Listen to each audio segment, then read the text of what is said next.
So it occurred to me earlier that my father had six sisters, and his father had six sisters, which means I'm probably related to you.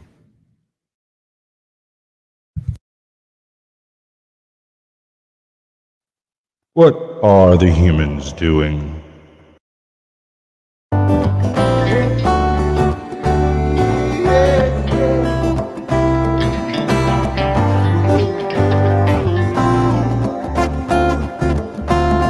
Do you think you're ready? Can you handle the truth?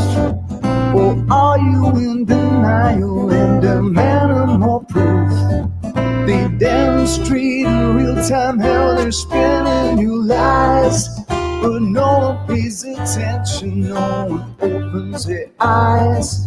They walk around like zombies with their head in the mobiles, signaling their virtues with a pick on their profile. Yeah.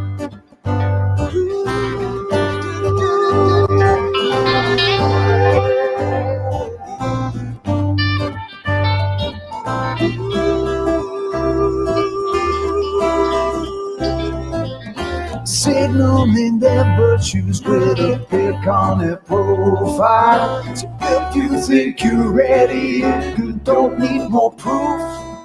Conspiracy deniers are denying the truth. They fabricate our problems and pretend to provide the best solution, but we all know they lie. They lied about the weapons and they lied about health.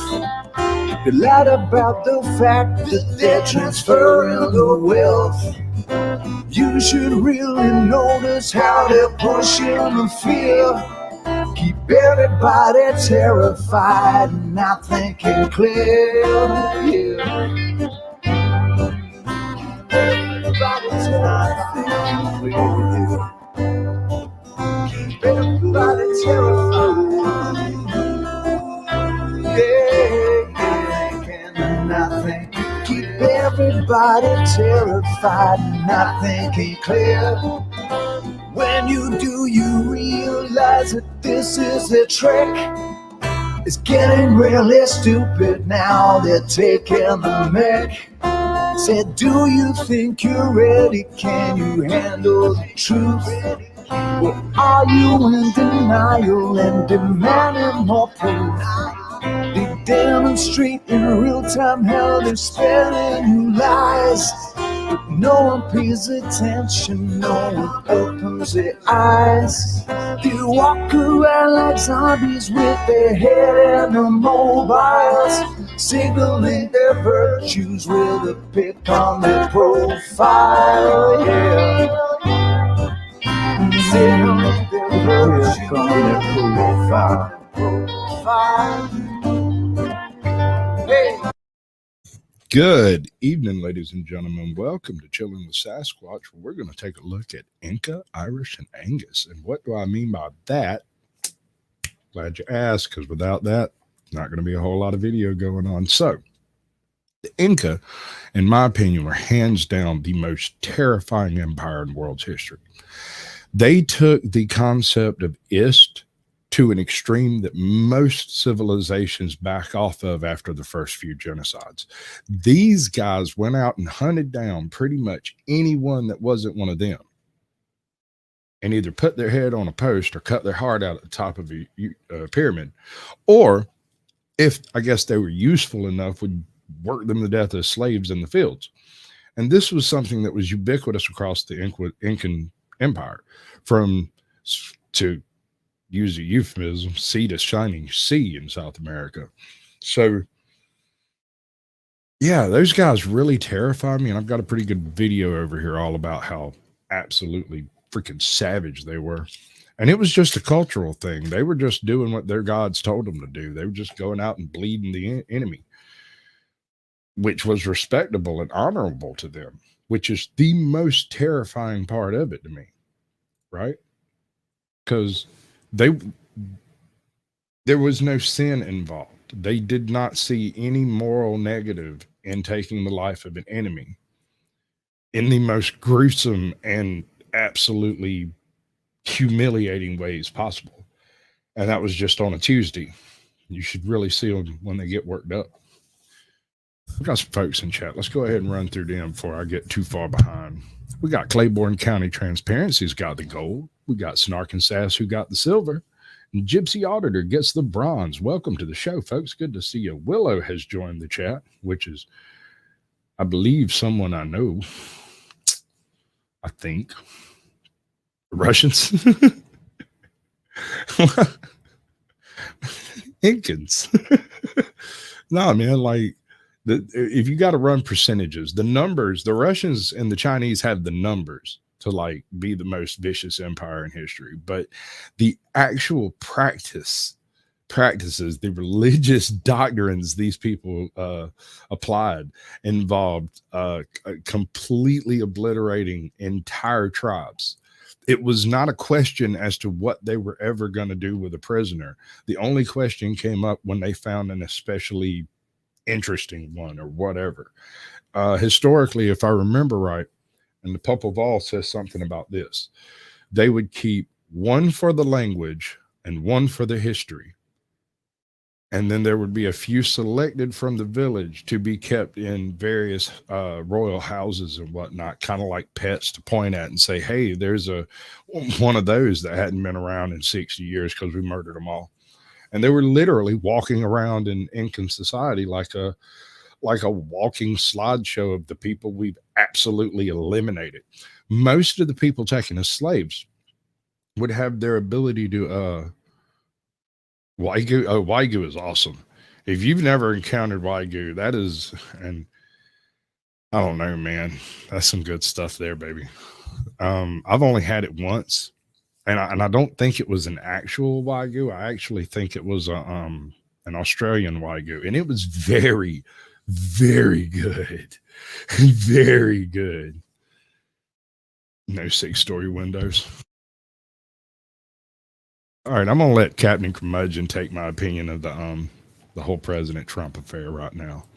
Love to beat around the bush, don't we? To nibble around the edges and stop just short of mentioning the big Hungarian elephant in the room because we're afraid of what might happen if we do.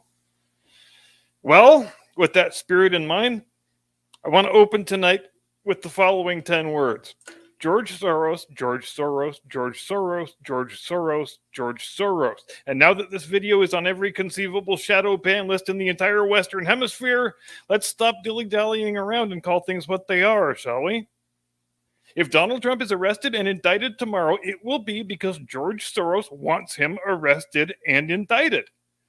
We can waste our time with all the window dressing in the world, but ultimately, this thing is going to have a singular, identifiable, verifiable cause, and his name, Sterling, once again, if you missed it, is George Soros. You see, George Soros, he's on the wrong side of 90 at this point, and before he shuffles off this mortal coil, he would really very much like to see some of the fruits of his life's work. His life's work, as everybody knows, whether they choose to admit it or not, is destabilizing and wrecking civil society in the United States so that America loses its moral authority on the world stage. So America is then weakened strategically and militarily and ultimately knocked from its perch as the world's global hegemon so that people like George Soros and Klaus Schwab can then swoop in to fill the resulting power vacuum and restore what they view as the proper order of the world, which is European aristocrats running everything just like they used to run everything. Now, Soros, he tried for a lot of years to achieve this goal by dumping huge amounts of money into Democrat Party presidential and senatorial and congressional campaigns, while at the same time supporting NGOs and think tanks and pressure groups to push the Democrat Party as far in the destructive radical leftist direction as a thing can possibly be pushed. But then Donald Trump wins the presidency and George Soros finds himself powerless to stop it. So he says, you know what? Maybe I've been taking the wrong approach this whole time. Maybe I can do more damage and more quickly by focusing farther down the ticket. And so in 2018, Donald Trump's midterm year, that was the year when the Soros organization starts buying up district attorney candidates in practically every top 10 big city in the country. And many of his store-bought candidates wound up winning. Because that often happens when you spend 7 times as much on the campaign as all of your opponents put together. And the thing with the Soros DAs, it was and it still is, it's an entirely new concept in American politics. It used to be, up until 2018, that when you were voting for district attorney, you could have a fairly reasonable assurance that whoever was on the ballot actually had a good faith desire to enforce the law and keep the citizenry safe. But not no more, baby, because Uncle George made it pretty damn clear from the looks of it. Look, I will install you in this office. I will spend whatever it takes for you to win the election. And in return, you're going to promise me that you will let all the criminals run wild. You will wreck that city good and hard. And if there's any possible opportunity for you to indict Donald Trump, I don't care how comically frivolous your case is. I don't care how much of a ridiculous stooge it makes you look like. You have to promise me you will do it. I don't have a lot of time left. And before I go, the only thing I want to see is Donald Trump in handcuffs on television. And the current DAs of Chicago, LA, Manhattan, they all said, yes, sir, right away, sir. I enthusiastically accept these terms. And so, despite being the most thoroughly investigated human being who ever drew breath on this planet, the object of more investigative man-hours by more organs of government than all other presidents combined, 2 fake impeachments, and God knows how many FBI false flag operations, the thing they're going to arrest Trump for is Stormy Daniels?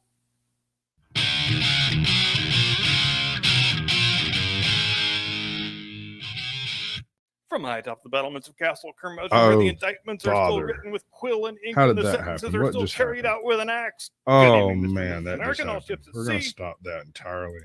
We're going to pick this up at the very beginning. All right, so let me fix all that stuff before it goes terribly haywire. Would you do the thing with the thing and doing the other thing? God, they're so annoying sometimes. Okay. That's right. That's right. This is right. That's right. Am I loud enough? Is all of this acceptable? Okay. Pages in history. I didn't just lose me, did I? Jesus. I get so nervous about that. What's up, ATL? Good to see you, bud. Right. Okay. So pages in history. I come across this channel about a week ago, and I watched the first video and was like, oh, that's real cool. And he ain't got but like 6 or 7. He's already popping 1,000 subs. I firmly believe this man has a perfectly safe place on YouTube to exist. Well, I don't care if porn is good or bad. What a man does in the privacy of his own time is his own business. And if it becomes public affair knowledge, then I'm not exactly sure how much I would hold against a person. I guess it would depend on the details, but I'm not really asking either. I mean, even if he were to win a second nomination, there's no chance in hell he'll be elected. And if by some weird rape of the freaking cosmological system it were to happen, he couldn't do anything at all without coming down like a freaking headsman axe, right?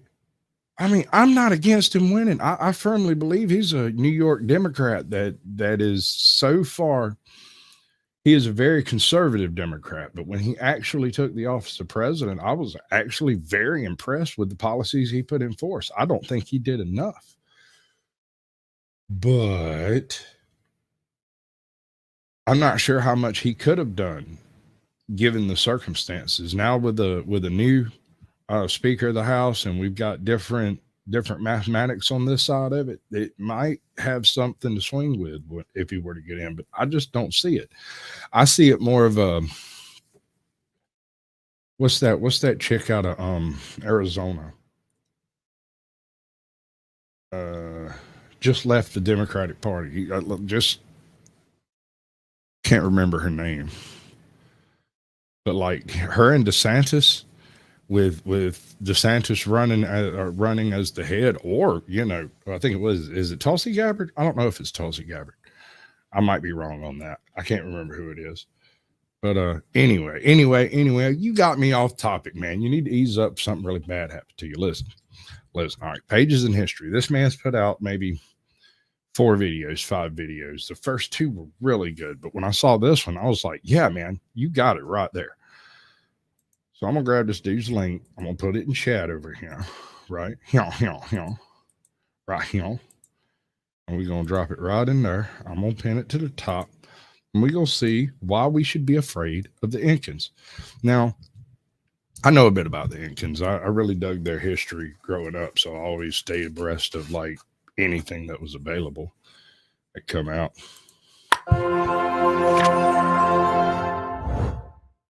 Though the Inca Empire lasted for a little over 300 years, its impact on South American culture and civilization can be felt to this day.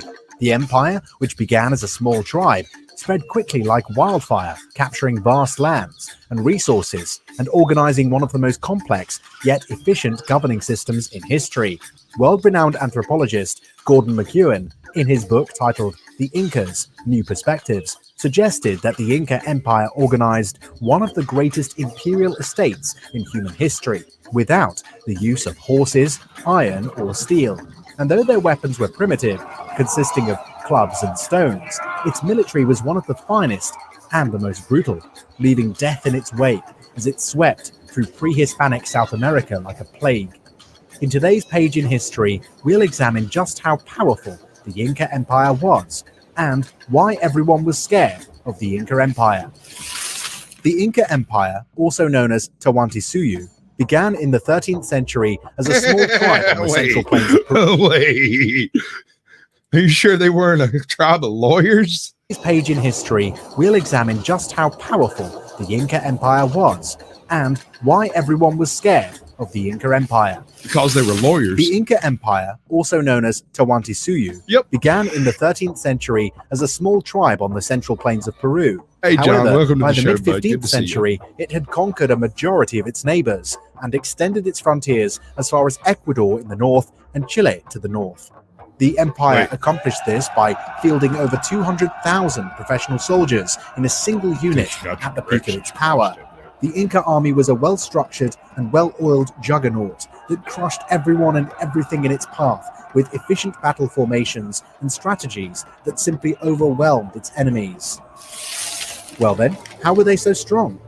They always had a strong battle strategy. Before the start of a battle, the Inca warriors broke into 3 groups of about 65,000 soldiers each.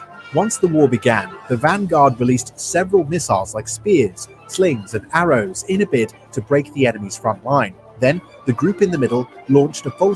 There's one weapon they had. It was kind of like a hammer, but that's not really how it was used. It was used more like a spear. And we don't really know if they threw it over shoulder or like a spear or how they threw it, or like a rock, whatever. But basically, a big old chunk of rock of some kind on the end of a stick so you could throw it real far, kind of like a chuck it. And they would just lob a couple of these over there, hoping to crack somebody's skull open, knock them over, break a finger, whatever, disarm someone. You know, it was used basically like a frontline spear, big old flying hammer. Imagine catching a shot put upside the head. Something along those lines. Scale frontal assault, while the other 2 groups flanked the enemy and attacked from both sides and the rear of their opposition. This tactic often overwhelmed the enemy as the Inca warriors charged fearlessly amid screams and battle cries and were ruthless in their onslaught. While their poorly organized enemies panicked and broke formation, the Inca warriors maintained their shape and discipline, using their large numbers to suffocate the enemy into submission. Once a tribe was conquered, it was assimilated into the empire, and the chief was either killed or spared based on his level of resistance. The Inca did not always resort to violence, as they sometimes preferred to use diplomatic means or bribery and manipulation to get their way. Before they waged war on a tribe, they sent an envoy to its chief, informing him of their deadly mission and offering a chance to surrender and be absorbed into the empire. If the chief surrendered, there would be no need for violence, and the people were assimilated into the empire and granted full rights. The chief was made a curaca, which means magistrate, and was given administrative and religious duties over his tribe. To complete their assimilation, the conquered tribe received several gifts from the Inca Empire, which included heavy investments in agriculture and public works, and women to form strong family ties. The Inca saw to it that the newly annexed tribe was well developed and received an equal share of national wealth. However, if the chief and his people took a stand against the Inca Empire, then they were attacked without mercy and killed until they surrendered. Depending on the level of resistance, the whole village was either relocated to a distant settlement or, in rare cases, completely annihilated to avoid any uprisings. They were certainly ruthless if anyone were to turn against them. Sometimes, when the empire sent emissaries to negotiate peace treaties with other tribes, the emissaries tried to compromise the tribes by bribing some of their key army generals to initiate a retreat at an opportune time during the battle. A successful execution of this plan handed victory to the Incas on a silver platter, which they exploited to the fullest. However, they spared the lives of the army generals who aided them in their conquests. The most notable figure during the Inca Golden Age of expansion was Topa Inca Yupanqui, the prince and commander of the empire's forces from 1441 to 1493. This is why the Inca Empire flourished in a very short time, as many of their enemies quickly surrendered either due to fear or the numerous social benefits that the Inca civilization brought with them. The brave and fierce warrior prince expanded the kingdom northwards into modern-day Ecuador and Colombia, vanquishing several clans and tribes in his way. Well, to be honest, I'm not sure anybody knows exactly what the stature of women in Mayan culture was. As far as what few writings we've actually been able to divine from it, women quite often held medium to high office in local affairs, at least. And if that local happens to be a large city, then they may have quite a bit of power. I believe the Popol Vuh has something in it about a man dying and his wife taking on the auspices of the office until a new one could be properly appointed. And nobody had a problem with it. She was revered for having taken up the mantle for 8 months or whatever it was. I don't remember exactly what that story was. Including the well-established kingdom of Chimor. The most famous of Topa's legends was when he led a 10-month expedition to the Pacific islands of Nina Chumpi, meaning Fire Belt, and Hawa Chumpi, meaning Outer Belt. According to the legend, the prince met some merchants who informed him that both islands were rich in gold and human resources, and being a man with lofty ambitions, he set sail with 20,000 of his men. After the 10th month, Topa Yupanqui landed on the shores of the islands, where he and his army routed the two islands, plundering their gold and natural resources, which he used to fund most of the major developments and achievements that the Incas were famous for. He was made the Sapa Inca, which meant King of Inca, after his father's death in 1471, and he ruled for 22 years before his sudden death at the age of 52. Surprisingly, he was killed by one of his wives, Chukwi Okhyo, who lobbied for specifically her son, Capac Huari, to be crowned the next king of the empire instead of one of Topa's other sons with a different wife. However, Topa wasn't convinced that Capac Huari would make a good heir, so he turned down his wife's request. This angered Chukwi Okhyo, who killed her husband by poisoning him. Later, her wicked act was discovered, and she and her son were quickly put to death to avenge the all-conquering Topa Inca Yupanqui. By the way, it was said that the man had over 90 illegitimate sons and daughters. So there's that. After the death of Topa, his preferred heir, Titu Kusi Hualpa, who then became Huayna Capac, took over the reins of the kingdom in 1493 at the young age of 25 and continued his father's expansion campaign. Because he was deemed too young and inexperienced to govern the vast lands of the empire. A little friendly with that like button and see whether or not you can find some common ground between you two. You know, maybe bump it with your nose or your ear. Really don't care what you touch it with or which one of them you touch. You can not like it. That's also acceptable. I think it has exactly the same effect either way. So if you don't like it, your best bet is just to go away. I don't know. Because if you sit and watch, you're going to promote the channel. If you hate watch, you'll promote the channel. And if you like or dislike, you also promote the channel. So, yeah, the 20 to 22% was way better than anybody else over here had. Come on, they were drippy, dude. They were blingy as all get out, dude. Yeah, it does look lonely.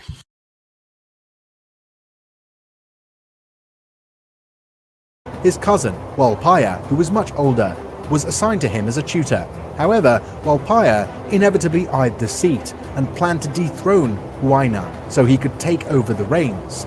Fortunately for the young ruler, Walpaya's evil scheme was discovered, and he was killed even before his plan saw the light of day. Huayna Capac successfully waged war in the north, in modern-day Ecuador, and he extended the empire's boundaries. At the height of his reign, the Inca Empire conquered all of modern-day Peru, a large region of modern-day Chile, and parts of Bolivia. However, his advancement in the south was halted by the Mapuche at the Battle of Maule in Chile. Historians differ on when the Battle of Maule occurred, as some believe it took place during the time of Topa Inca, while others argue that it occurred during Huayna Capac's time. By the way, ATO, you ever tried to hammer gold out of a rock? Well, let me tell you a little something about that. When you start smashing it around, trying to get it to smash together, and all that sand and quartz and everything is in the way, it gets real difficult to keep that shit in one spot. You got to whale it away on it. That shit's flying all over the freaking room. The gold smears on your freaking anvil like peanut butter. So, I mean, how pure are they supposed to get it if all they've got to do it is a couple of rocks to bang it against? I mean, if I'm not mistaken, the way they went about it was something like a mortar and pestle approach. And then once they had managed to sift all of the freaking gold out of it, they would smoosh it, or rather, all the gold out of the sand, all the sand out of the gold, whichever way you want to look at it. They would basically just smoosh it together by bumping stuff on it and friction weld it together, which gold does really well. But yeah, I think you're shortchanging them pretty hard on that. I mean, it's not like they're out there smelting stuff. Whichever view is correct, all the historians agree on one fact. The Battle of Maule halted the expansion of the Inca Empire in the south. The Inca made attempts to push their eastern frontier to the Amazon basin, but were halted by the semi-nomadic people of Shuar, who occupied the Amazonian lowlands. According to historians, the Inca Empire, at the zenith of its power, ruled over 12 million people and over 200 ethnic groups, each with their unique language, culture, and customs.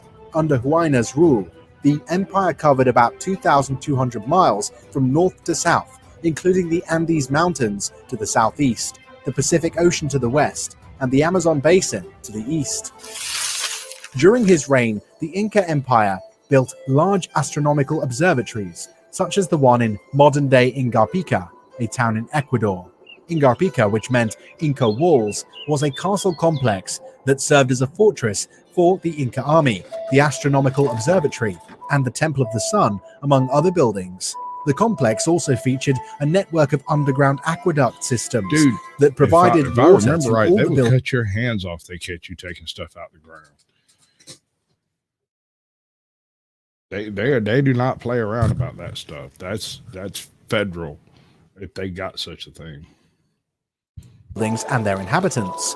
The empire also transformed the city of Cochabamba into an agricultural and administrative hub and built other monumental cities to the amazement of its contemporaries in the region. The empire had a complex road system that even cut through granite mountains, and considering that they had no knowledge of iron nor used animals for transport, it makes their achievements even more incredible. Huayna Inca constructed massive agricultural terraces and hydraulic works, which provided enough food and water for the empire, and these have become attractive tourist sites today. However, the Inca Empire started crumbling when feuding between two half-brothers who were vying for the Inca throne caused a civil war that threatened its foundations. The war, which began in 1529, ended 4 years later when Atahualpa defeated his half-brother, Huasca. However, by then the army and resources of the empire were severely depleted, making it easier for the Spanish army, led by Francisco Pizarro, to conquer the empire in 1533. And that brings us to the end of today's page in history. If you loved this video, then give us a thumbs up and subscribe to this channel for more historical events. See you in the next video. All right.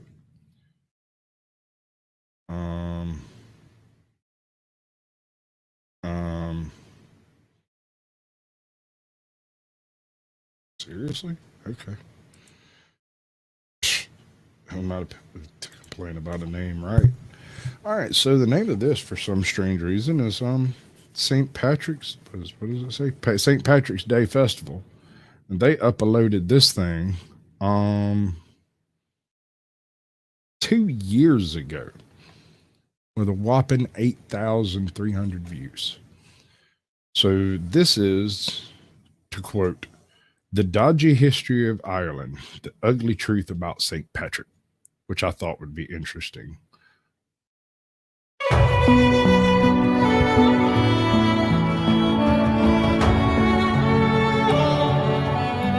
We need to talk about St. Patrick. Let's clear up a few things first. First of all, he had nothing to do with the absence of a snake population here. We never had any, at least not since the Ice Age. The only Irish people ever to have shared this island with reptiles would now be 2.5 million years old. I'm not including, obviously, that drunken conga line on the sticky dance floor around 2 a.m. at your average pre-COVID Irish wedding. So, St. Patrick's services to ophidiophobia, look it up, would be like banishing giant pandas or koala bears from our shores, and they would have been big enough to tear him limb from limb if he'd even tried. Neither did he bring Christianity to Ireland, something he gets a lot of credit for. He was beaten to the starting post by a bishop named Palladius, but Patrick had the last laugh. We're not celebrating the St. Palladius festival now, are we? Palladius was sent here in 431 by Pope Celestine I. Back then, obviously, you couldn't be a woman pope, but you could choose a woman's name. I suppose that hasn't changed much. And the 17th of March isn't his birthday either. Or at least there's only a 1 in 365 chance that it is. Saints' days mark the moment they shuffle off their mortal coil and go to the good place to meet Ted Danson and devour lots of frozen yogurt. So the 17th of March is actually Patrick's death day. Not only that, but whoever he was, he may not have even been named Patrick. The original version of the name would have been Patricius. Back in the 5th century, the word patricius denoted someone of aristocratic birth, or a patrician. It was often used as a prefix, a title. Today, the equivalent would be something like Duke or Count, as in Duke Chinless, or Count My Inherited Wealth, not Duke Ellington or Count Basie. So, is it conceivable that our patron saint's name wasn't Patrick at all, but merely the posh preliminary for his actual name? But he did exist, of that there's no doubt. In time-honoured fashion, he even left a memoir, so I can't imagine that he was paid a significant advance on signing the contract. He has also been the subject of many hagiographies, by which I ATL, the hell are you going off about? What did I miss?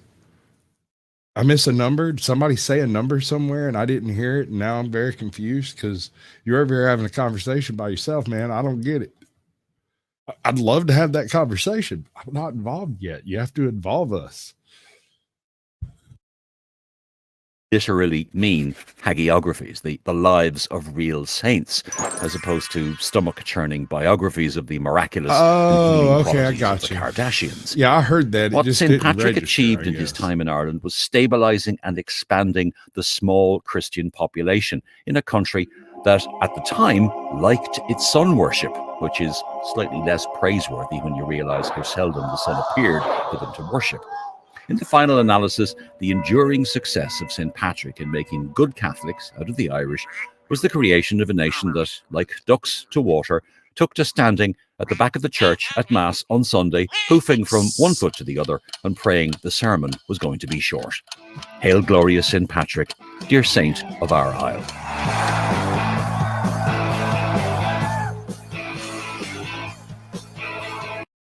All right. So he pretty much just ruined every childhood story about St. Patrick ever. Thanks, Miles Duggan.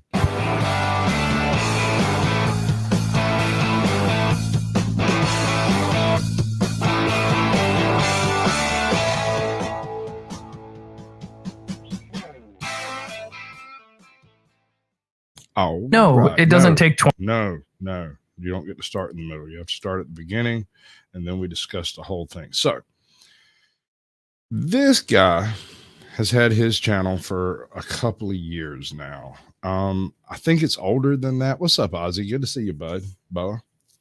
I think he's had it up a few years now, but I don't think he's got very old content. He keeps it fairly up to date, possibly re-uploading or re-editing or something like that. I'm not sure exactly how he's functioning over there, but it's a decent channel. He takes a good, honest look at a whole bunch of different topics, and instead of telling you what he thinks about it, he comes in and tells you what he learned about it, which is pretty wicked, if you ask me. I enjoy the concept so freaking much. What's up, Blue Unicorn? Are you still Mountain Fresh? That's my question. Right? Did it work? Okay, it worked. Cool. So there's that guy. Go check him out. See if you want to stick around, maybe support the dude. He's doing good works over there. But this is going to make a few people upset. I don't know what else to tell you. This is what the man learned. Recently, it seems like cows can't catch a break. Our meaty diet is literally eating up the planet. It's the worst thing we eat when it comes to global warming. It's beef. People say we need to eat less beef to save the planet, that cows are polluting the air with their methane-rich burps. They're eating all our food, drinking all our water, and taking all our land that we could be using to grow human food on. When you hear the specifics, it sounds like cows must be bad. To create 1 kilogram of steak, a cow needs to eat up to 25 kilos of grain. We could nourish an additional 3.5 billion people if we just ate the stuff we feed to animals. About 3/4 of all the agricultural land in the world is used for livestock. I found out that 1/4 pound hamburger requires over 660 gallons of water to produce. The livestock sector is responsible for 15% of global man-made emissions. Another solution to climate change, we could stop eating animals. And it could be done today. But are they really giving us the full story? All right. So there's certain percentage of the population out there that are allergic to things like sunflower seeds and beans and legumes and such as this. And if you were to cut out the meat, all meat out of the current diet, you would be sentencing me directly to a death sentence, a horrible death sentence, where basically it's like having botulism. You basically are poisoning yourself with something that you are allergic to. Yeah, bold of you to assume I wouldn't eat a person. Don't worry, we'll talk about each of these points in detail. But first, let's cut to the chase. What's the environmental impact of not eating meat? Veganism is on the rise, but getting 100% of Americans to go plant-based is unrealistic. So let's be optimistic and say we got 10% of the United States to stop eating meat. Accounting for everything, the methane from cow burps, the emissions from animal manure, emissions from transporting and processing meat, and so on, what would be the actual delicious long pork reduction of the United States planet-warming greenhouse gases if 33 million people went totally?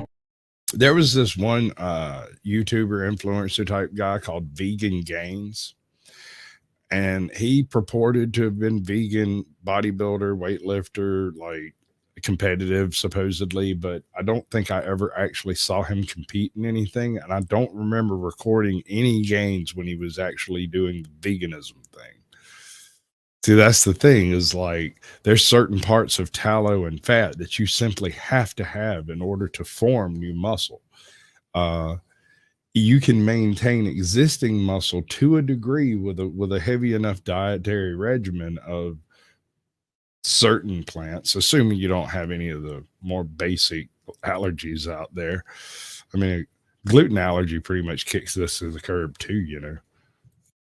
Plant-based. To discuss this, I'm joined here with Professor of Animal Science and Air Quality Specialist at UC Davis, Dr. Frank Mitlerner. By the way, Dr. Mitlerner says, of course. Are you actually talking about eating a black bear? Because I've got a little experience in this subject. I once come across some black bear, and we had about 4 pounds of the weird little steaks, and they were like big as an old ham hock, right? Every single one of them tasted like eucalyptus trees. Every part of it tasted like it had been eating eucalyptus all freaking winter. Now, maybe I didn't cook it right, but let me tell you, we grilled it, we boiled it, we basted it, we marinated it, we baked it, we fried it. About the only thing we didn't do was try to make jerky out of it. But every single time we tried anything we tried, it never seemed to actually render out the fat, and it always had that weird mountain laurel flavor to it. It's like a specific type of gaming. I swear it was like enough like eucalyptus. I swear it cleared my sinuses. Of course, livestock have an environmental impact. In fact, his job is to research ways to reduce livestock's environmental impact. This has reminded me of something you said that was really surprising to me when I first heard it, that if the entirety of the US was to go vegan for a year, then the reduction in emissions would be like... the entire US going vegan would be 2.6%. So if everybody were to do it 2.6, if 1/10 of that would do it, then it would be 0.26. That's not even measurable, okay? We are talking about changes here that are not even measurable. And take it from a person who measures these things. I measure methane on the ground. I measure it in the air. I measure it from space. Michael, welcome to I the can show, tell buddy. you any change less than 1% is not measurable. Backstage. Not measurable. Can I see your Now hold beautiful up. face, man? How could the reduction be so low?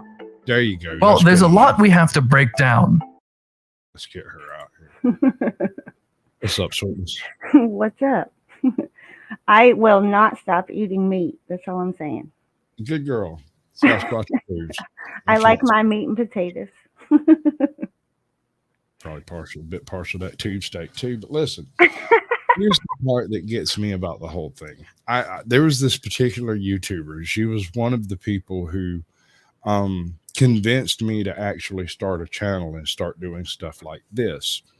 And it was after having followed her for 2 or 3 years as a YouTuber that I finally got at the gumption. And the first time we actually talked to each other face to face, she was dreadfully offended by the simple fact, I can't change it. I didn't ask for this condition, that I'm allergic to beans, because what she wanted to do was use CRISPR technology to edit what you need into beans. So you didn't have to use any farms at all. We wouldn't need to eat any animals. And I was like, that's lovely and everything, but you just literally murdered 2.3% of the population, just outright. She's like, what are you talking about? I said, some of us out here are allergic to beans. So if every protein source in the world is derived from beans or feeds off of beans, that could be a problem for us.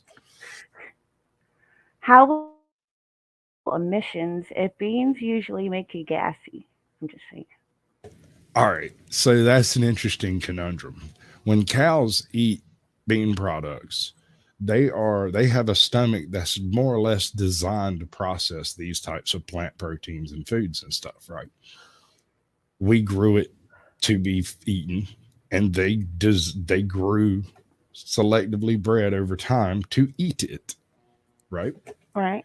They do it a million times. I don't know how many times, but a bunch of times more efficiently than we process plant proteins.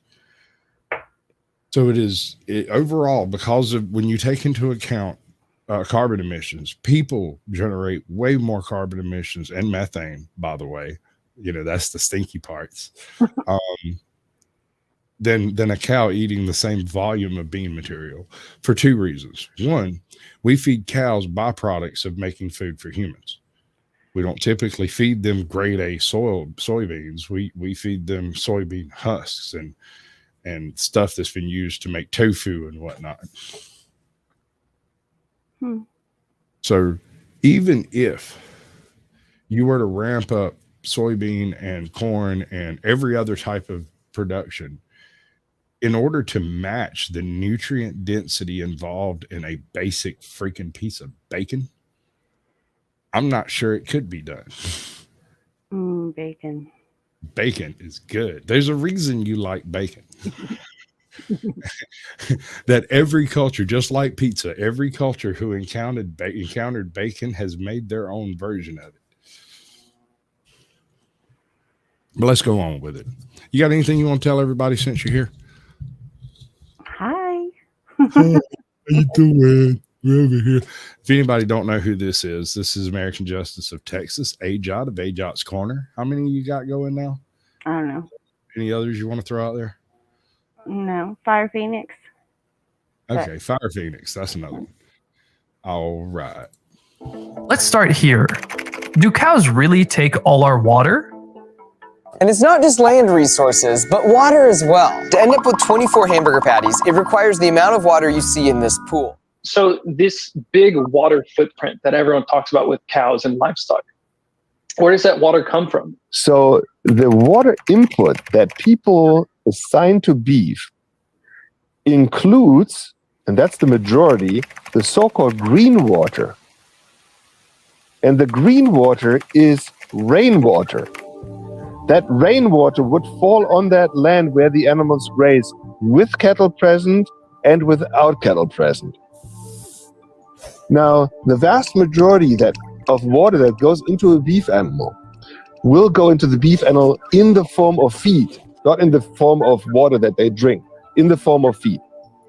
And guess what happens to that water a few hours after it's ingested? It's urinated out. It's not staying in the animal. It stays in the animal as long as the tea that you drank this morning stayed into your body or inside your body. So that water is not all of a sudden miraculously gone, okay? It is going in and it's coming out. The vast majority of that is rainwater.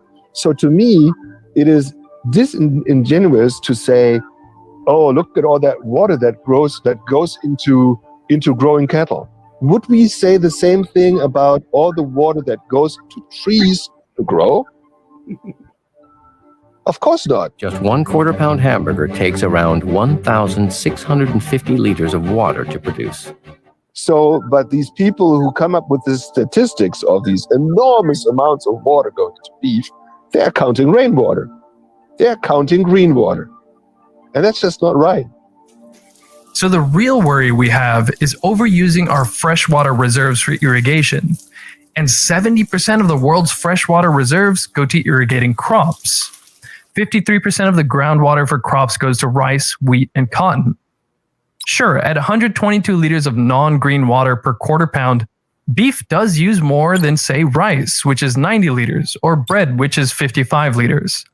But think about this. 94.5% of Californian almonds' water usage is not green water. That's 1,097 liters per 1/4 pound, almost 10 times more than beef. No, think about that the next MVTV, you are exactly correct. There is a method of farming here that is called rotational paddock farming. And this is where they use these mobile stakes in the ground made of fiberglass, and they move the electric fence every 2 weeks or so, every week, long enough for, say, pigs or cows or sheep or whatever to completely decimate the area of grass and stuff. And it keeps down the local grasses, as well as promoting prairie style grass, which is much healthier for animals in general. And by giving the different areas a amount of time to heal in between, it creates much more biodiversity in the types of grass and limits the amount of what's called mid browse that things like goats and whatnot, like some deer browse to an extent, but they're actually herbivores. They're pretty much full on herd animals, grazers. But goats browse much more. And so if you're actually going for a complete use of a paddock style system, you should have a number of pigs, a number of cows, a number of goats, a couple of ducks, and a goose. Everybody needs a goose. If you're going to have some pigs and ducks and cows, you got to have a goose. You should name him General, because he will. Time you're ordering an almond milk latte. It has become almost a tug of war between the people and the almonds. In the midst of the drought in California, the massively irrigated almond counties are the driest and have seen the biggest decreases in groundwater reserves. In Chile, the avocado thrives, but only by drinking up the country's scarce water resources. Also, consider that nutritionists don't just say, a human needs precisely 2 pounds of general food material per day. There's a full-course meal, donuts and coffee. We need to think about nutritional requirements when we eat. And beef is way more nutrient dense, so yeah, 122 liters used to make a quarter pound of beef is not nothing. But you can't compare that to a quarter pound of rice, which only uses 90 liters but provides only 1/5 the protein and much less. All right, so I got a bit of a problem with that whole 90 liters for a pound of rice. Really? Don't you flood the field with water in that type of cultivation? Doesn't it stand there wet for weeks on end until it finally roots in and grows and does the whole rice making thing? And then you drain the field and let the rice dry on the stalk. And then you go in and harvest it using a little machine and shit. Correct. I mean, I might be completely off base, but I'm pretty sure Vietnam is covered in rice paddies. Mm-hmm. Most of that shit looked like South Louisiana is what it looked like. Yeah. So true. I'm confused here how these two facts can be correlated together in a way that makes sense. Rice uses less water than beef, but stands ankle deep in it all the time. Confused. Is it because they grow rice in the rainy season and you don't count the rain? Then why are you counting the rain on beef? I don't understand the comparison here. Am I wrong? No. I mean, I'm pretty sure one of those rice paddies out there has a damn sight more than 192 liters of water. I mean, I'm sure. Or maybe that's all it can absorb, and that's why the water stands. I don't know. Hey, how would you even measure that? Okay, all right. We're going to finish the video. We got to get through this, right? Less vitamins and minerals than beef. Also rarely mentioned is that cows also provide highly nutrient-dense organ meats like liver. So we don't have enough rice for you, kid. I'm not saying that we should stop eating rice or almonds to save the planet. Everybody needs to eat, and different people like eating different things. Just if we're going to talk about water, let's be realistic with the numbers and look at the full picture. Now, what about resources? Aren't we wasting so much food on cows that hungry people could eat instead? In the world, take this, in the world, 84% of all lives. Before this goes off, have you ever worked on a farm? No. At all? No. And to no extent. You've never fed a pig, you've never fed a dog. No. Okay. I mean, I fed a dog, but okay, well, you're not going to eat the dog, but right. the premise doesn't hold on a dog, but you get a use out of the dog, which I guess is love, affection, and companionship. But anyway, when you're raising a pig, you don't feed the pig a 4-course meal with your family. Right. Pig eats after the family does. And those are scraps. They're not going to be fed to anything else because it would make them sick. You can't eat it 3 days later. A pig can't. Right. Right. So when you're talking about feeding pigs, especially if you're on a small time culture farm where it's like what do they call combine or something like that? Usually these are fed from offcasts of various local businesses like bakers and brewers and stuff like that are brought in as bulk feed for the various animals on a semi-commercial farm. Mm-hmm. I'm not talking about the big battery farms. I'm talking like a few thousand pigs per operation. When you get up into the big battery farms, this is where everything went wrong with our culture. The idea that you can just ship in more meat has created toxic waste dumps of pig poop, cow poop, duck poop, chicken poop, you name it. They figured out how to battery farm it, and it's an absolutely disgusting process. From start to finish, the whole thing is horrible. These are animals that will do exactly the same thing in a less population dense environment, but you have to ship it farther to pull that off. Right? Right. We don't have a population problem. We have a population density problem.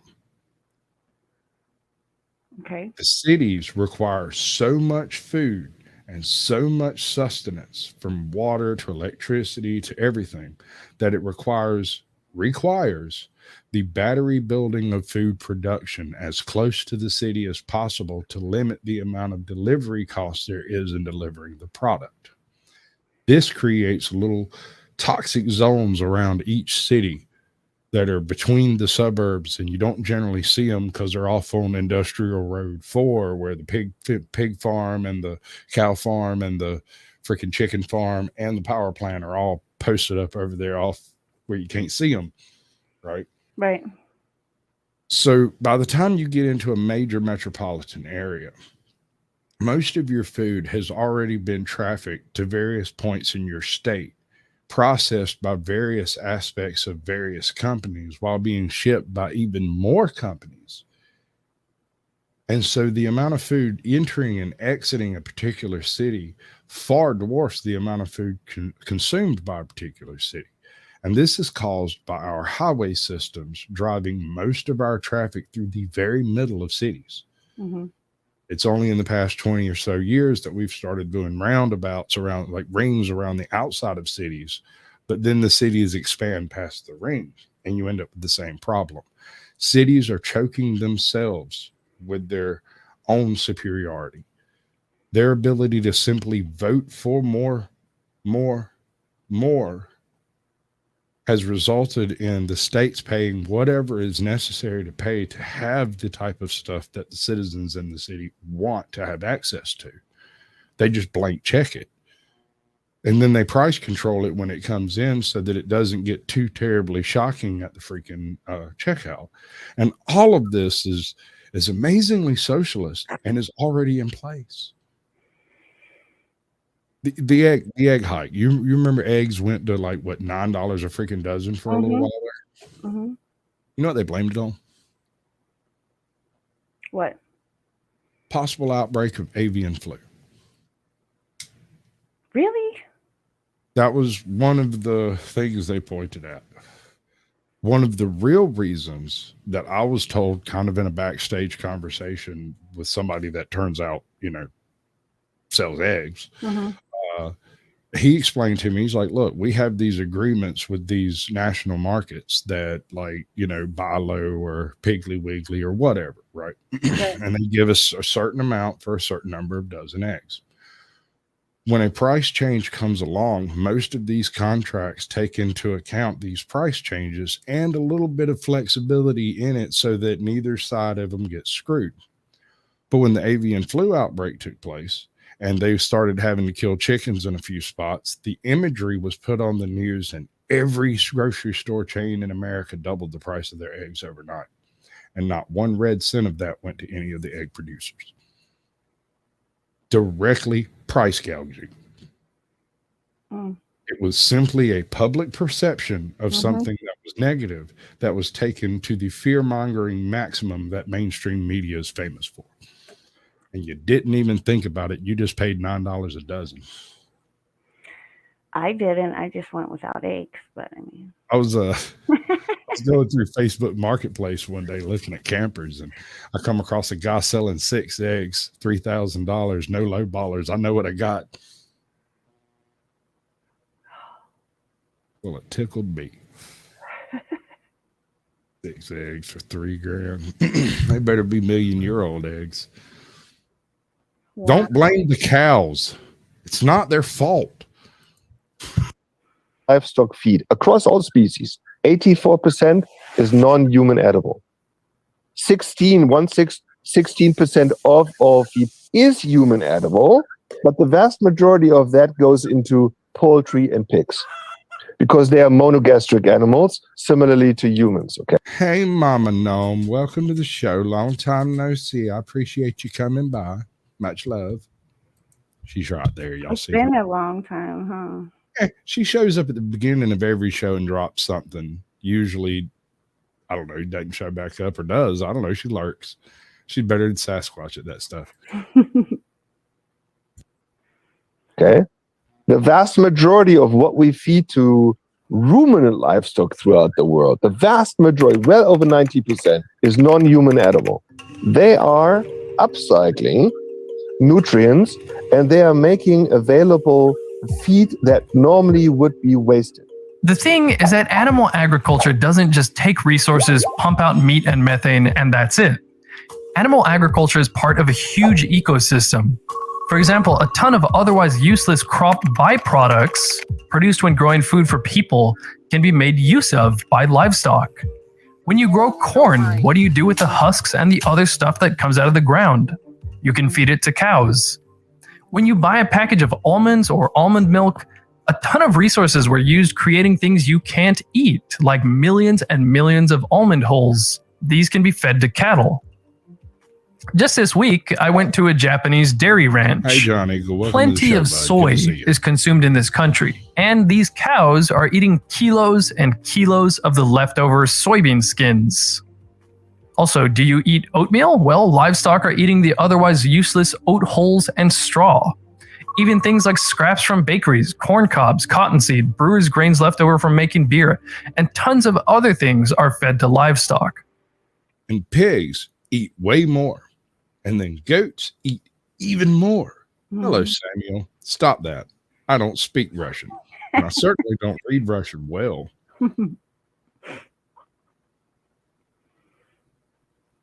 Nope. It really gets me, man. Them backwards R's fuck me up to no end. And just when we're growing crops, for every 100 pounds of food we make for humans, 37 pounds of human inedible byproducts are grown with those crops.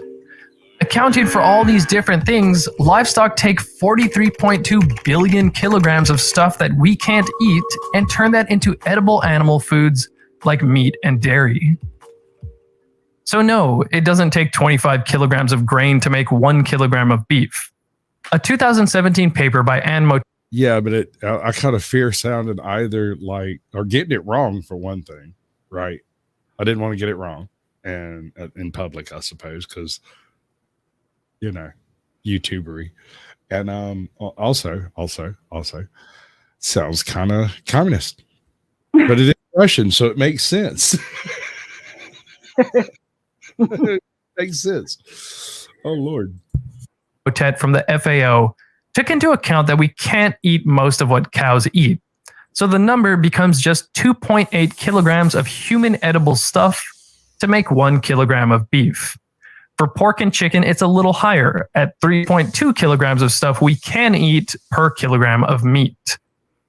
In any case, the obesity epidemic is not showing that we need more general calories. Animals take excess grain calories and turn them into a high-quality, efficient source of protein. But tasty. Animal foods currently provide 48% of our protein, but only 24% of our calories. And if we want to feed more people, there's a much... Hey, New York Outcast. Welcome to the show, bud. Good to see you. Simpler way to do that, which I'll talk about later.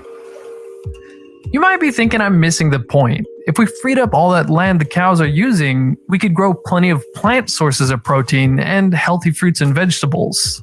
If you combined all the land in the US dedicated to raising animals, you would get an area like this. Now compare that to the amount of land needed for crops we actually eat ourselves directly. So, do cows really take all our land that we could be using to grow food for people? Here's Dr. Mittlener explaining that without ruminants, 2/3 of our food-producing land would actually go to waste. Now take this. Of all agricultural land in the world, 2/3 of that agricultural land is what we call marginal, meaning you cannot grow crops there.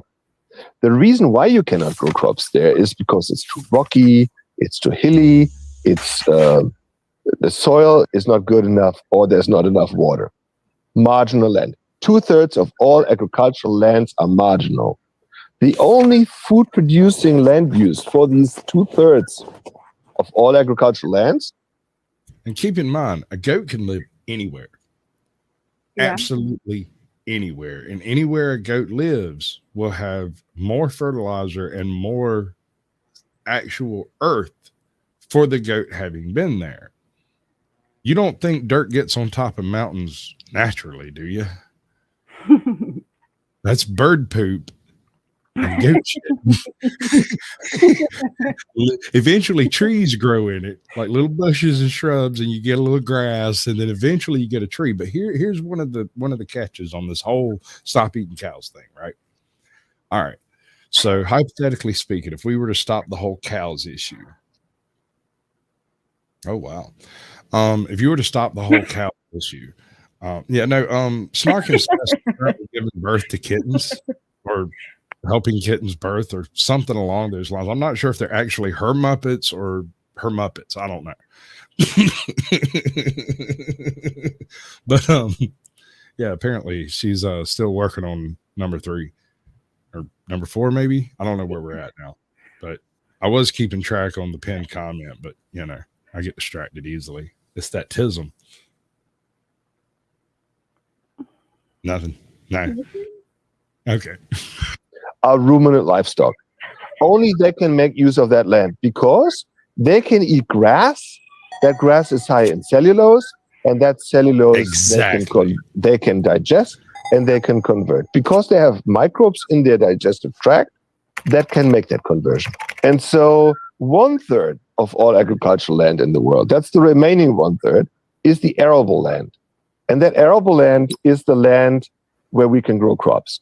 So particularly our ruminant livestock is really unique insofar that these animals upcycle non-human edible feed into highly digestible and highly nutritious animal source food, such as beef or dairy.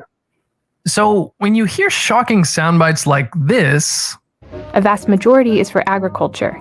And when you divide that up, you see that land for grazing animals far surpasses land for growing crops. They're technically right, but they don't say why.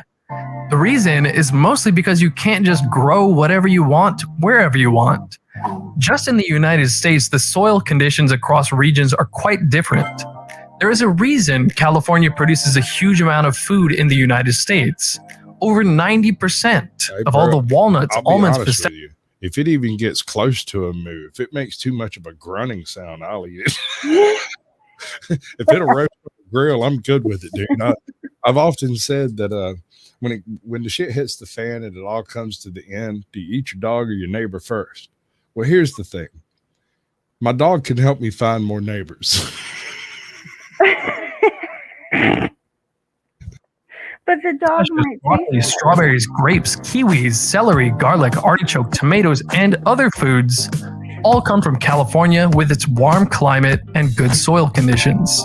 On the other hand, there are tons of areas in the world where the main thing that easily grows is grass and other things that ruminants like cows, sheep, and goats can eat. If you don't put ruminants on that land, it will go to waste. Speaking of making use of our lands, livestock also contribute a very valuable resource for growing fruits and vegetables: natural fertilizer, manure. Yeah, half of all fertilizers used in the world are animal manure. Half of all fertilizers used are animal manure. The other half are chemical fertilizers. All right, so this animal manure. You remember me talking about the little bubbles of toxic cesspits that are around just about every city? All cities, actually. That's not usually the source of these animal fertilizers. There's a whole process that has to take place with that stuff before it can actually be used as a fertilizer. And then there's the absolute calamity involving the water from these battery farms. That stuff could burn a Buick through the freaking bottom. It'd melt a hole through a battleship. I'm not even joking, dude. They use concrete reinforced cesspools for a reason, so that it's cheap to replace it when it burns a hole through the bottom. That stuff's serious. You ever been near a real big pig farm battery? Like a big battery farm? No? No. The ammonia is so thick, it burns your eyes. it physically harms your sinuses and nostrils to be downwind in certain areas. And you can tell which way the wind's blowing by watching how the people kind of flutter around and do stuff, because there's a limited amount of that stuff you can tolerate. The longer you're in it, the worse it gets. What's up, Kat? Well, good to see you. Jonathan Mazzilli. Did I get that out right? No, Mom Kit. What's going on in my chat? Oh, kittens. Right. Gotcha. Okay. But yeah, no, you have to actually filter and process and cleanse every drop of water that goes through that facility.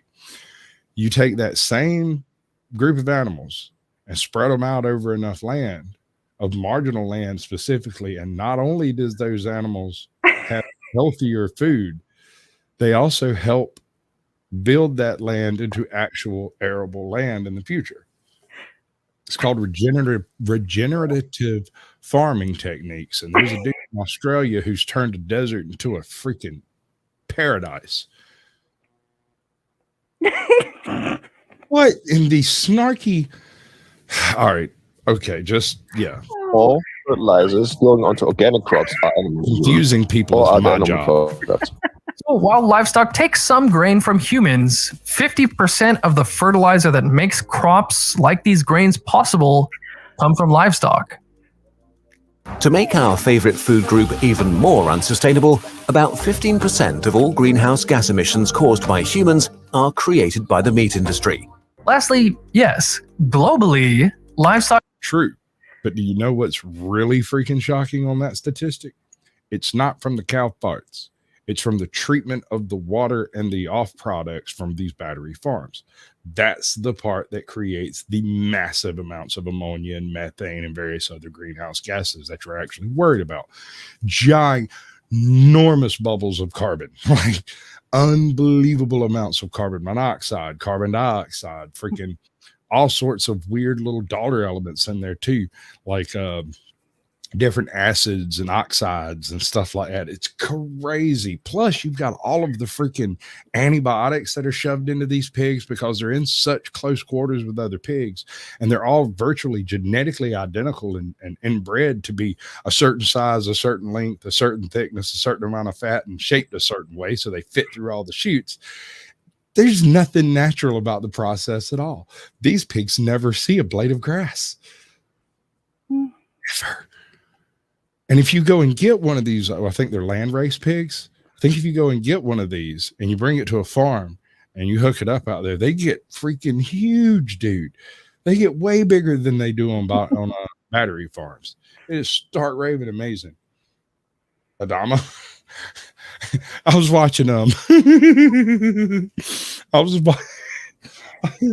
was watching Creed. I never watched Creed. I didn't think Creed was going to be a very good movie, and I was wrong. I just didn't. I was working at the time when it came out, and I missed it. So when Creed 2 came out, I didn't watch it either. I just completely cut off that part of my brain and was like, one day I'm going to sit down and watch the entire Rocky series, and it's going to be great. So about a week ago, I don't remember why it happened, but Rocky 1 got started somehow, and I sat through Rocky 1 and then played Rocky 2, 3, 4, all the way through, and it started on the Creed. And when I realized that Apollo had named his son Adonis, I was like, yeah, that's right. That's right. That works. We're going to be friends. I'm going to like this movie.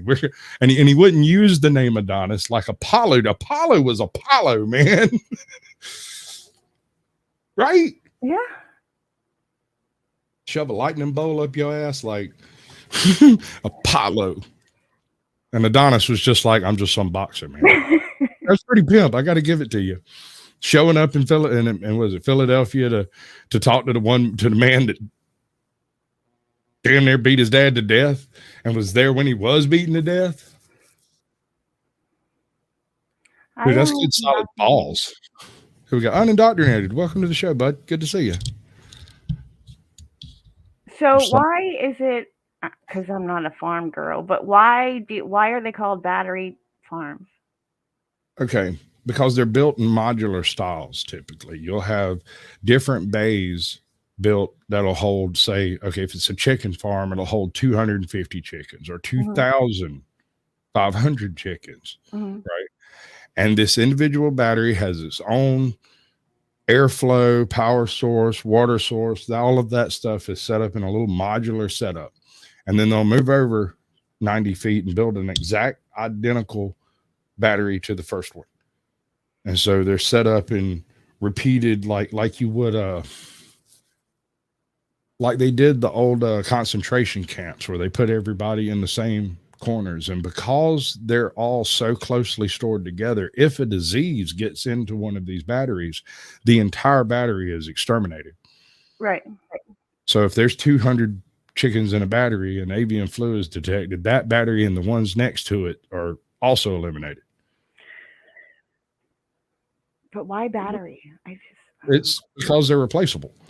Oh. If the entire battery is eliminated because of some thing, they just kill them all, get new chicks, put them in the buckets, and let it roll. They steam clean everything and roll out. What's up, Strictly Strange? Welcome to the show, man.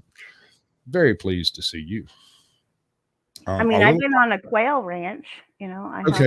Okay, but on that quail ranch, did they have the quail out of in these little bitty boxes? Yes. All of them or some of them? Some of them. Right. In a chicken battery farm, the chickens that are laying eggs are kept in tiny little boxes, and their day and night cycles messed with, so that they lay eggs a little faster than your average chicken in the yard. Also, if a chicken stops laying for more than a few days, it's removed from the battery and usually sold as a fryer or something like that. Sometimes you'll come across these really big chickens at the grocery store, and you'll cook them and they'll be really tough. That's an old laying hen, a really old one. And that's why they've got that weird toughness to them where you can't, sometimes you cook a chicken and it'll fall apart, and sometimes it just won't. When it won't, it's usually an older chicken. Really? Yeah, that's why they're bigger. They're sometimes called a jumbo fryer or something like that. Those are usually cut up into like quarters and stuff. All of this is stuff you'd have no idea if you weren't involved in the actual production of these foods.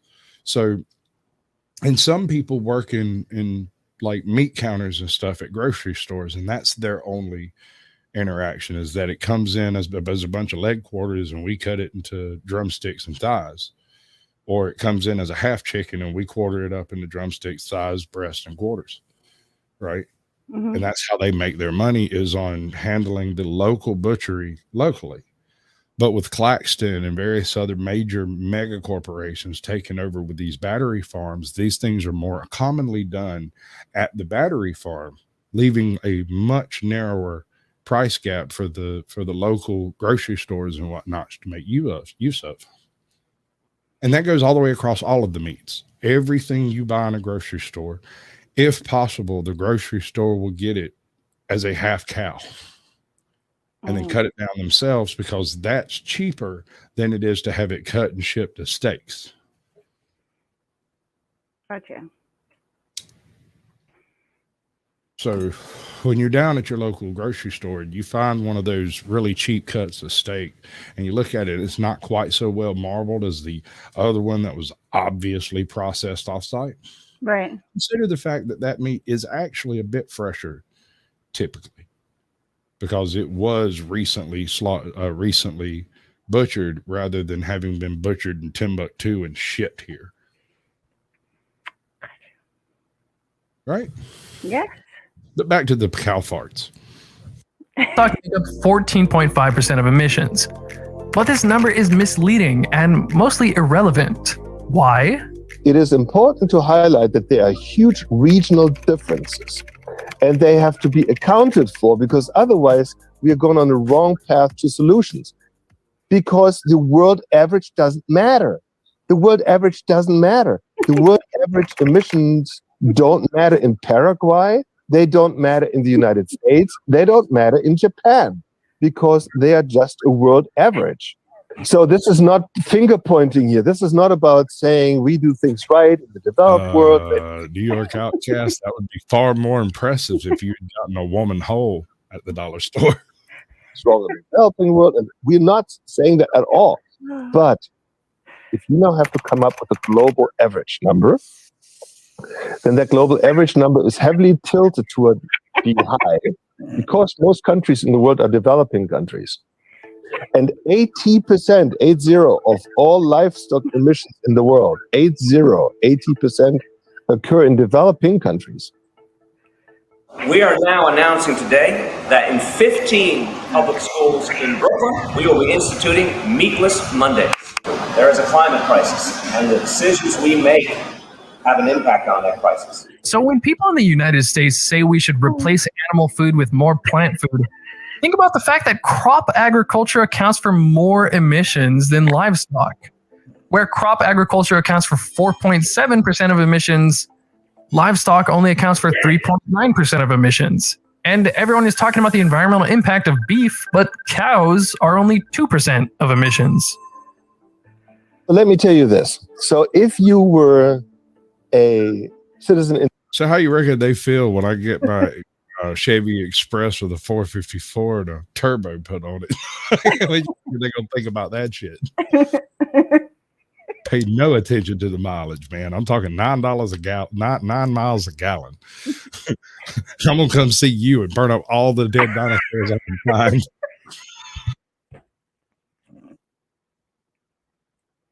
In the US, eating beef. Then you'd be in a country that produces 18% of the world's beef with 6% of the world's beef herd. So we have a very efficient beef production here, okay? And when I say very efficient, I don't mean CAFO. I mean, you can be efficient with a grazing system. You can be efficient with a more commercial system. Particularly the beef and the dairy sector are extremely efficient here. While we, for example, have 9 million dairy cows in the United States.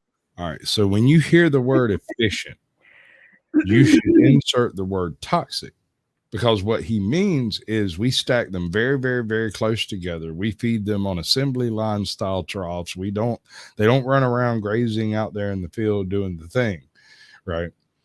We need more running around out there in the field doing the thing, and we need to limit or alter some aspect of our delivery methods. We have to change something, because the amount of stuff moving in and out of cities on a daily basis is completely crippling our highway structure, our trains, our shipping, and every sector is way overstressed. And the pandemic didn't help that at all.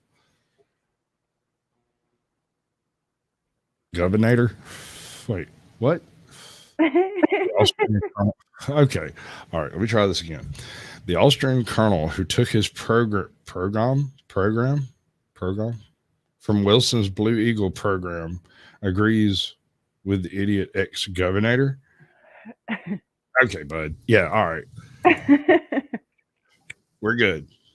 We're going to run with it. States. India has 300 million dairy animals. And they don't eat them. And they could produce the same amount of milk as they do currently with their 300 with 10 times fewer cows. 10 times fewer cows without even a major effort, okay? Okay, wait, but what about all the methane? Yes, methane does warm the earth much more than carbon dioxide, but the amount of methane is of course important. When we measure the methane in carbon dioxide equivalent, methane only accounts for 10% of greenhouse gases in the US. Of that 10%, 27% is enteric fermentation. That is methane from livestock burps. That's only 2.7% total, and that's from all livestock, not just cows. Methane from cows and other animals comes from a natural cycle, and is much different from the carbon dioxide coming out of cars or airplanes, which came from fossil fuels. Grass takes up carbon from the air by photosynthesis. Then cow eat that plant and its carbon, and in the cow, the carbon is turned into methane, which is carbon and 4 hydrogens, CH4. Methane is then released into the air when the cow burps. Then, in about 10 or 12 years, it's broken down into water and carbon dioxide. Carbon is then again taken from the atmosphere by the plant, and the cow eats the plant, and so on. What this means is that the cow is not adding new carbon to the atmosphere. The methane it emits is made out of the carbon the grass got from the air in the first place. In the great circle of life. What this cycle means is that if you maintain the same amount of cows, they won't add additional warming to the earth. And over the past 20 years, the number of cows in the United States has mostly remained the same. On the other hand, when you rip fossil fuels out of the ground and burn them as fuel, that's yours, you add totally new carbon in the form of carbon dioxide to the environment every time you drive your car or ride an airplane. And that's not a cycle, but a one-way street. It just builds up and stays in the atmosphere. Ruminants adding methane to the environment is not anything new at all. A 2011 study estimated that hundreds of years ago, before the Europeans settled the United States, 50 million wild bison, as well as elk and deer, produce an amount of methane equal to 86% of that of present-day farmed animals' methane emissions. The single biggest thing you can do is to cut out meat by 1 day a week. It will save you a ton of carbon a year, and that's the equivalent of not driving for 6 months. In fact, the way they describe the impact of livestock on the environment, in my opinion, is dangerous. Why do I say it's dangerous? I say it's dangerous because we know that in places like the US or Japan or many other developed countries, by far the most impactful human activity on climate is the use of fossil fuel, oil, coal, and gas. That's the transportation sector, the power sector. It's the cement industry and so on. These three alone produce 80% of all greenhouse gases. I want to start right now. # woolly mammoth meat. We need to get this trending because good God, I want one of them steaks, buddy. I bet the reason they're dead is because they're so freaking tasty. My mouth is watering. Just think about a 300-ton pig, man. Oh my God. I want to eat an elephant. I've never had elephant before. Is that wrong? I don't think that's wrong. No, Something primordial about it. I just maybe weird, but no. buffalo tastes really good. Did you know that? No, I do not Really know. tasty. You should try some buffalo. It's really excellent. I want to try some kangaroo too, and I'm going to do it. It's going to happen one day. I'm going to find somewhere I can order it. 80%. These three fossil fuel consuming sectors emit 80% of all fossil fuels, of all greenhouse gases, I'm sorry. Livestock, approximately 4 or 5%. That's not nothing, it's something, and it needs to be reduced. But to suggest that what you eat, whether you eat a burger this week or not, or sushi or whatever you eat, that would make a huge difference on our climate is irresponsible. Why? Because it is a smokescreen. Hey, bud, if I'm willing to burn up those dead dinosaurs, you better believe I'll be eating them live dinosaurs. Damn right. Mm-hmm. Yep. Don't pick on cows. I eat them. Me too. Deflecting off the 800-pound gorilla. Some people call it the elephant in the room. And that is our use of fossil fuel. That is why this discussion can be even dangerous. No other lifestyle choice has a farther-reaching and more profoundly positive impact on the planet than choosing to... Oh, she dipped out before I could say thank you. Thank you for coming by. I appreciate you joining us. That was American Justice of Texas, AJOT of AJOT's Corner. Come through to say, hey. Fire Phoenix is another channel that she messes with. To stop consuming animals and live a vegan lifestyle. Speaking of methane, plenty of things emit methane. One big source of methane is the organic matter decomposing in landfills. What's that in the landfills? Wasted food.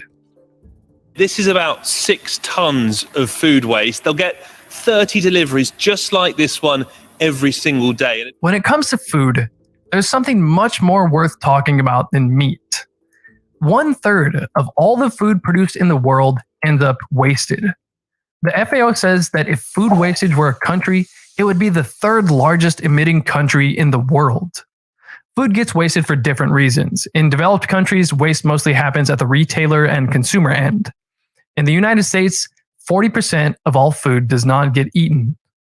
Now, another thing in that study that calculated the emission reduction of everyone going plant-based didn't take into account was food waste. This is important because what is getting wasted? Meat and dairy makes up 14% of our food waste. But the non-animal foods make up the majority of our food waste. Fruits and vegetables make up...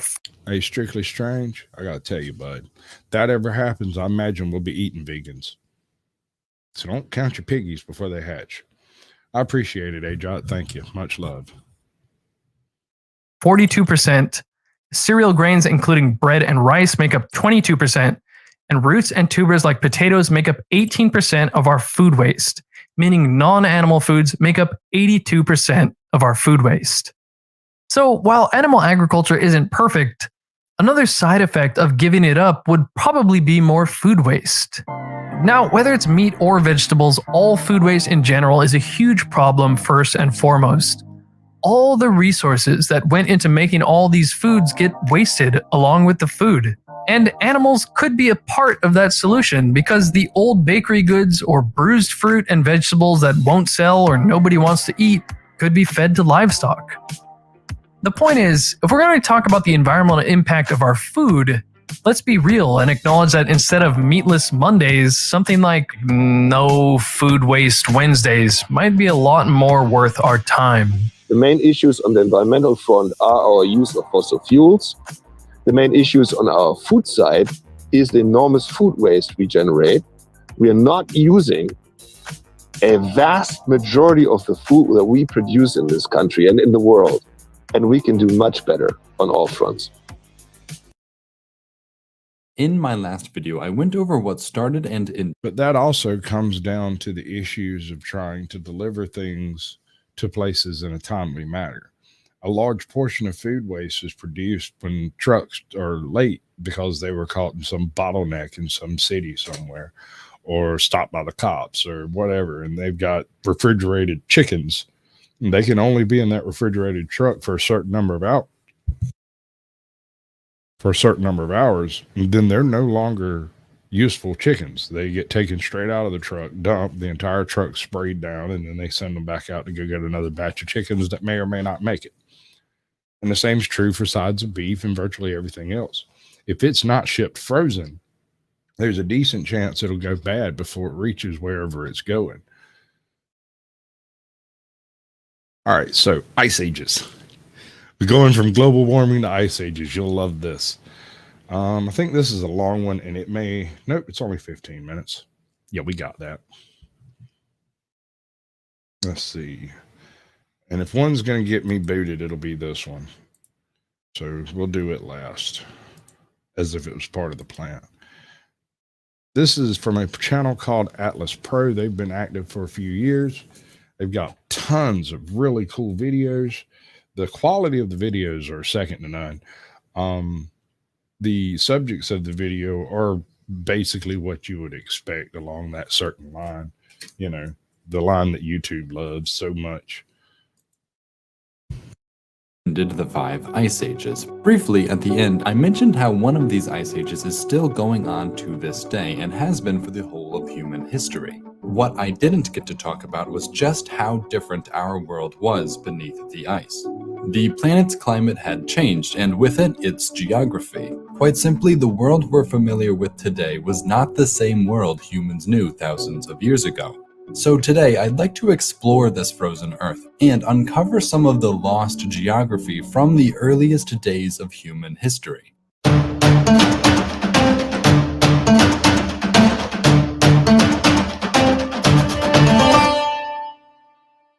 First off, modern humans have been around for roughly 200,000 years, meaning we've witnessed 2 severe glaciations as a species together, between them fitting the Eemian Interglacial, where conditions were more or less similar to what they are today. From this, what we can see is that the climate has been in constant flux for our entire evolutionary history, making it impossible for me to make just a single map to represent it all. I'll do a show. So instead, I'll be using... You tell Lioness I'll do a show on her whenever she say the word.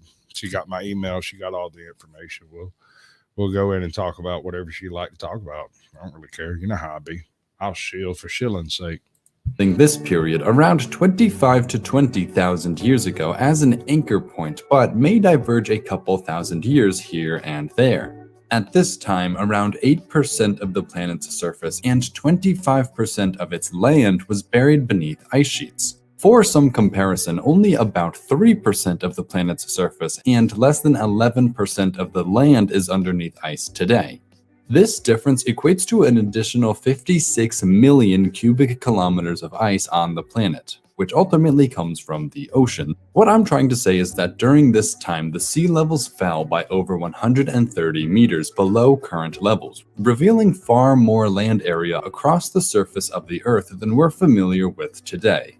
First and foremost, however, we need to address the glaciers. Obviously, they were all much larger than they are today, but not all ice sheets were created equal. Antarctica froze over 41 million years ago, and for all of that time has maintained ice cover, even while the North Pole remained ice-free. The explanation for this is simple. It's much easier for ice to form on land than it is for it to form over water. What this means is that while the continent of Antarctica itself has stayed icy for far longer than any other place on Earth, the waters surrounding the land essentially act as a barrier for any ice trying to expand beyond this point, and therefore the Antarctic ice sheets didn't actually see all that much growth. Where there were other lands to be found in the south, like the southern tip of the Americas, the Patagonian ice sheet reached far into the Andes Mountains, spanning all the way into modern-day Peru, showing just how vital dry land is for ice to form. Besides this, however, only smaller ice sheets were to be found in the southern hemisphere, in places like Tasmania and New Zealand. The northern hemisphere, on the other hand, is where we'll find most of the Earth's land area, which means that's also where we'll find the majority of the new ice. Before even going all the way north, the third largest ice sheet on the planet back then and today can be found over the Himalayas and Tibetan Plateau, forming at this time an island of ice surrounded entirely by cold desert. Besides this, the Laurentide ice sheet extended over most of Canada, with glaciers making it as far as the northeastern United States. Strangely enough, what remained of what's now the US is one of the only places on Earth to have received more rainfall at this time than it does now, causing several of the basins here to fill with excess water. The biggest of which was the Great Salt Lake Basin, which expanded into what's known as Lake Bonneville. Not too far away, the Pyramid Lake Basin filled in as well to become Lake Lahontan. Besides these, numerous smaller lakes increased in volume here as well. But the greatest lake in North America came about as the glaciers began to retreat. Here, meltwaters pooled against the ice, forming Lake Agassiz. The further the ice retreated, the greater this lake became until it had grown big enough to connect with the nearby Lake Ojibwe. As glaciers continued to move, the lake followed until the ice wasn't enough to contain it all, and eventually the lake drained into the ocean some 8,000 years ago. Today, only the deepest remnants of this once ginormous lake remain, such as Lake Winnipeg, Cedar Lake, Lake Winnipegosis, Lake Manitoba, and the Lake of the Woods. Besides North America, another important ice sheet formed over Europe, spreading from the British Isles all the way into Siberia. Depending on sea levels and the state of plate tectonics, the Strait of Gibraltar would periodically open and close, cutting off the Mediterranean from the Atlantic Ocean. Without the influx of water from the ocean, sea levels within dropped, exposing even more land and leading to a breakup of the sea into a series of lakes. The effects of this sea level drop reached as far as the Black Sea, cutting it off entirely from the Mediterranean, leading to a substantial reduction in size here as well. This, however, is where things kind of reverse. Instead of being cut off from the ocean, the bodies of water further inland, like the Caspian and Aral Sea, actually had a new source of water. Each summer, the glacial meltwaters would flood nearly all of the drainage basins here, causing the lakes to expand far beyond their modern banks. When the ice advanced far enough, it could block the Ob and Yenisei rivers, both of which normally discharge into the Arctic Ocean. Cut off from their typical outlets, the water from these and other rivers would also periodically pool, forming in the process the West Siberian lake system. At its greatest extent some 50,000 years ago, this lake reached over 880,000 square kilometers, more than twice the size of the Caspian today. This form of glacial-bounded lake likely would have been common wherever ice overstepped onto land, meaning what I've touched on is likely only a small fraction of the many lakes that could have arisen during times like these. The last major glacier system we'll talk about formed around the Alps, becoming a smaller glacial island entirely surrounded by land. This is worth mentioning because the whole concept of an ice age came about as a result of observations made by scientists visiting the Alps. It was here that they first observed the deposition of large glacial boulders far beyond where modern glaciers sat, and came to the conclusion that there must have been a time in the Earth's past when the glaciers extended much further than they do currently. If we look further east, we can see the Eurasian ice sheet actually tapers off somewhere in the far reaches of Siberia, leaving most of what's now Russia's far east surprisingly free of ice. Now, the initial assumption here would be that temperatures weren't low enough to sustain continual ice growth. But if you know anything about this part of the world, you'll know that it is actually one of the coldest regions on Earth. Switching our map real quick over to average annual temperatures, we can actually see this region is clearly colder than both Northern Europe and North America. What this means is that it doesn't really make sense that glaciers did not form here. That is, until we look at the land itself. With less water in the ocean, the entire Siberian shelf sat above sea level, filling in much of the nearby Arctic Ocean to the north and pushing coastlines further east as well. This would be the same general premise of having the Beringia Straits open and how people traveled across that to get here. And I have no doubt that's true. But I think kayaks and canoes were a much better way to move. And there is so much food in the kelp forest along the western corridor. It is unreal. You've got seals, otters, shellfish, clams, you name it. If it's in the water, you can eat it. It's a smorgasbord. Why follow reindeer through an interior corridor where you can literally leisurely paddle your way downstream, so to speak? Although water flow is a bit debatable at that time, the general currents of today would promote that type of movement. So, whatever. Stock up on canned beer ration. Further distancing these lands from sources of water, i.e. the ocean, this region became extremely difficult for moisture to reach. This, compounded with the air's reduced ability to hold water, and together means the deep interior of Asia just never received enough snow to begin building up ice season after season. To make matters even less favorable, wind patterns at this latitude blow air towards the northeast, pushing dry continental air out over moist ocean air. Meanwhile, over here, the exact opposite occurs, where moist ocean water was pushed over the land, which explains why we see ice forming off the west coast of North America, but not Russia's far east. This is important because the lack of ice combined with lower sea levels led to the formation of a land bridge between North America and Asia, what's now known as Beringia. It was this land bridge that early human explorers crossed to begin populating the Americas, meaning we have this land bridge to thank for an entire chapter of human history. This, of course, wasn't the only land revealed by lowered sea levels. Further down the coast, we can see the shallow seas surrounding Japan were dry at this time too, connecting the islands to the mainland. Yeah, New York. When sea levels reached their NY Outcast, thank you for coming by. We love each and every one of you like a brother and a sister, and you know how that goes. Absolute minimum, the lower parts of the Japanese peninsula would connect with Korea to create yet another massive lake in the interior of Asia. The Yellow Sea, on the other hand, was completely drained at this time, connecting the Korean peninsula not only to Japan, but to China as well. And sorry Taiwan, but during this time you too were part of mainland Asia. Even further down the coast, we'll find perhaps the greatest reclaimed lands anywhere on Earth at this time, as the shallow waters dividing the islands of West Indonesia dried up, and a contiguous landmass rose to connect Sumatra, Java, and Borneo to Southeast Asia, forming what's known as the Sunda Lands. At its greatest extent, the Sunda Basin could reach as far as the Philippines, while never pushing further east than the island of Sulawesi. As a result, it's here that an important natural boundary was formed. Being an extension of Eurasia, animals moved freely between Asia and the Sundaland, populating this region with the animals typical to the continent, such as elephants, apes, tigers, rhinos, Eurasian animals. Past this line, however, only animals originating from Australia and New Guinea had access, which is why you'll find things like marsupials and monotremes over here and basically nowhere else, making what's known as I made an error. I thought I did this already. But I haven't.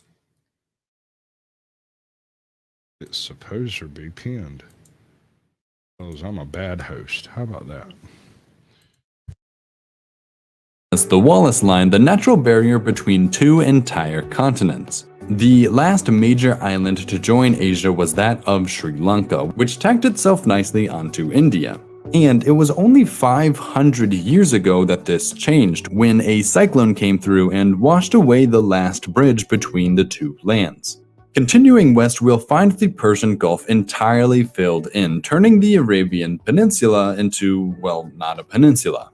Around the other side of Arabia, we can see that the shallowest part of the Red Sea cut the rest of it off from the Indian Ocean, turning the Red Sea into the...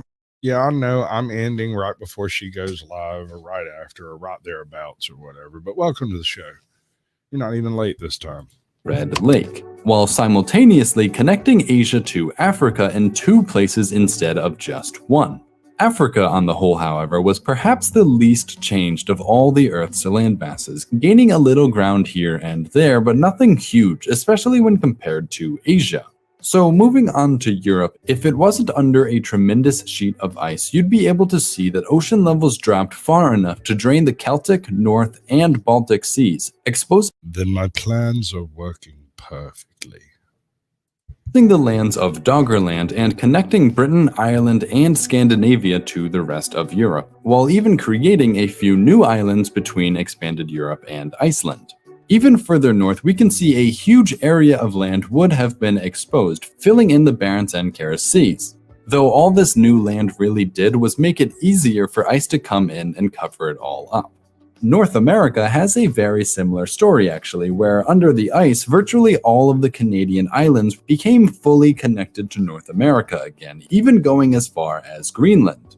Besides these expansions hidden under the ice, however, North and Central America weren't changed all that much. We'll find the most notable differences by looking at the Caribbean actually, where we'll see the Florida Peninsula was about 2 to 3 times bigger than it is now, though all of the islands throughout the Caribbean grew in size as well, with Cuba nearly connecting to the extended Yucatan Peninsula and Nicaragua reaching out to nearly grab Jamaica. The biggest visible change to the American landmass, however, and really the only big change to happen to South America, came with the draining of the Argentine Sea, which added over 1.3 million square kilometers of incredibly flat land to the continent, though to be honest, most of this would have been uninhabitable tundra for the most part. The last big change to the continents comes by looking at Australia and New Guinea. Today, we can see only the thin and shallow Torres Strait separates the landmasses, but I'm sure at this point you can guess what's coming. Lowered sea levels closed this gap and connected the two lands into a single continent, while also managing to absorb the island of Tasmania to the south. This continent, given the name Sahul, would have measured nearly 12 million square kilometers, making it roughly equal in size to modern-day Antarctica. Besides those small glaciers found in Tasmania I mentioned earlier, Sahul would have been the largest ice-free landmass on the planet, and therefore the landscape here was largely unaffected by the Ice Age. Beyond the continents, all of the Earth's islands were also changed considerably by the lowered sea levels, but I can't actually go through every single island because there are just too many.